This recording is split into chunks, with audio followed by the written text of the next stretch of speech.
Chers parents, les fêtes de Noël approchent et chaque année c'est les mêmes tableaux. On va offrir une tonne de cadeaux à nos enfants, mais ils vont les utiliser juste 2 jours. La question est, pourquoi est-ce qu'on continue à leur offrir des jouets inutiles? Mais surtout, la question qu'on doit se poser, c'est quels sont les cadeaux qui vont vraiment construire nos enfants? Quels sont les cadeaux qui vont construire leur intelligence, leur avenir, leur identité? Parlons-en, mais surtout sans culpabilité, mais avec intention. Je m'appelle Tatiana, je suis maman de 2 petites filles, passionnée d'éducation, de parentalité et de construction identitaire. J'ai créé Éduquer pour bâtir pour nous aider parents à élever des enfants confiants, forts et ancrés dans leurs racines et surtout prêts à affronter un monde qui doute souvent d'eux. Bienvenue dans la communauté.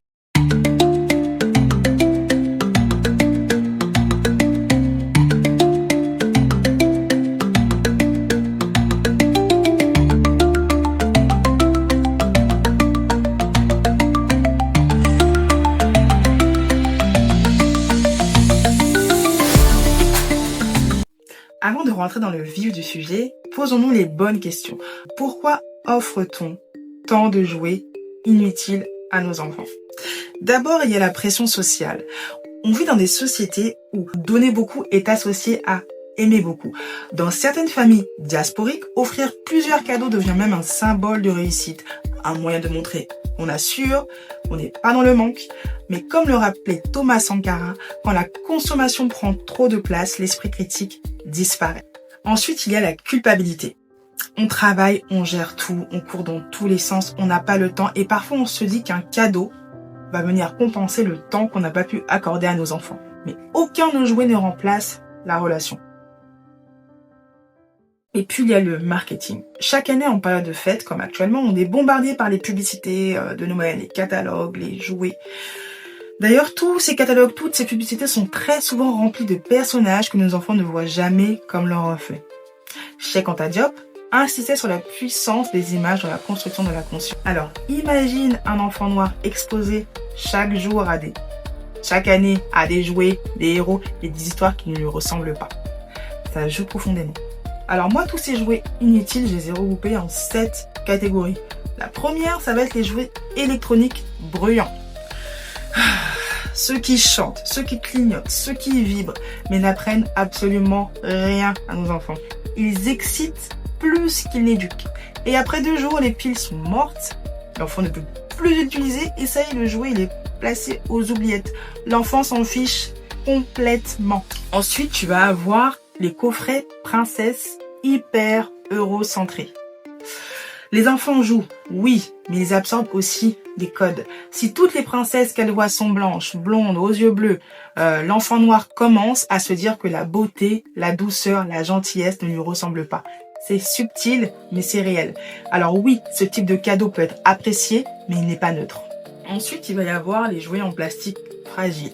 Vous savez, ceux qu'on jette au bout d'une semaine. Alors vraiment, ça, c'est des jouets qui n'apprennent absolument rien. Ça n'apprend pas la patience, ça n'apprend pas la créativité, ça n'apprend pas l'imaginaire. C'est vraiment juste de la consommation. Ça, vraiment, on évite. Il va y avoir ensuite ces peluches géantes. L'enfant joue 48 heures avec. Et après, ça devient un nouveau coussin. Et toi, tu négocies avec la plate dans le salon. C'est tellement gros que tu sais même pas où tu vas le mettre. Ça, on arrête avec ça. Il va y avoir aussi ces jouets trop compliqués pour l'âge.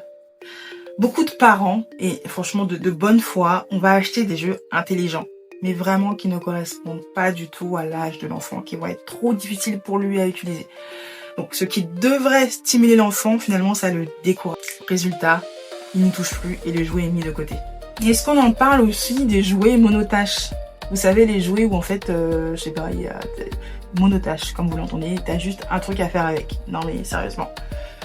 Qui ne se lasserait pas d'un truc pareil? Eh ben oui, l'enfant aussi s'en lasse. Donc ça aussi on évite. Pour finir, et là c'est pas un type de cadeau, c'est vraiment la montagne de cadeaux. C'est l'une des erreurs les plus répandues, c'est la quantité de cadeaux qu'on va offrir en une seule fois. Le flot de cadeaux empêche l'enfant d'apprécier. Il ne joue pas vraiment, il papillonne. C'est comme si tu servais 10 plats en même temps en fait. Tu savoures rien du tout. Bell Hooks disait que l'amour n'est pas dans l'accumulation matérielle, mais dans la présence, la relation la cohérence.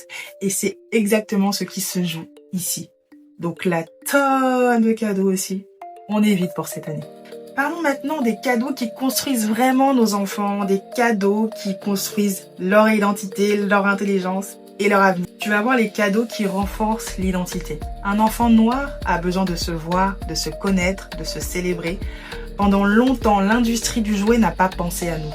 Résultat, nos enfants ont grandi sans héros qui leur ressemblaient. Mais aujourd'hui, on peut choisir autrement. Aujourd'hui, vraiment, on a le choix. Déjà, tu peux avoir les poupées avec les cheveux texturés, comme ça. Franchement, elles sont pas trop mignonnes, sérieusement. Tu vas avoir aussi des livres avec des personnages noirs qui vont raconter notre histoire, nos icônes. J'en ai des tonnes des comme ça. Tu vas avoir aussi des contes africains revisités, des puzzles représentant des reines africaines, des rois, des paysages de chez nous. Tu vas avoir aussi des jeux éducatifs en langue africaine. L'anthropologue Pathé Diagne explique que l'identité se construit par les symboles qu'on donne à l'enfant, alors autant donner des symboles qui l'élèvent. Parlons aussi des cadeaux qui développent les compétences. Là, on entre dans ce que Bourdieu appelle le capital culturel, mais dans une version décolonisée. Le capital culturel qui libère, pas celui qui écrase. Tu vas avoir par exemple ce qu'on appelle le Soroban. C'est extraordinaire pour les maths, ça apprend la confiance, la concentration. C'est un jeu que j'ai acheté en tout cas moi à ma fille et qu'on utilise depuis qu'elle a 3 ans et demi. Et franchement, je trouve ça extraordinaire pour apprendre les maths. Tu vas aussi avoir les jeux de logique, tu vas avoir les kits d'expériences scientifiques, les livres éducatifs illustrés, les globes et cartes du monde centrés sur l'Afrique. Pas un petit coin, pas ceux où il y a un petit coin de l'Afrique en bas, comme sur les cartes coloniales classiques. Ce sont vraiment des cadeaux qui durent, qui transforment et qui ouvrent des portes pour l'avenir. Parlons aussi des cadeaux créatifs. La créativité, c'est la liberté. Et beaucoup d'études africaines montrent que les enfants qui développent leur créativité très tôt deviennent des adultes plus adaptables et plus confiants et plus innovants. Comme idée, là qui me vient, ça va être des instruments de musique simples. Djembé pour enfants, xylophone, tambour. Ça va être un matériel artistique de qualité si votre enfant aime dessiner. Très tôt, franchement, vous pouvez commencer à lui offrir vraiment des choses de qualité, une tonne de crayons de couleur, différents feutres, des toiles artistiques, etc. Ça peut être aussi des Lego, des blocs de construction.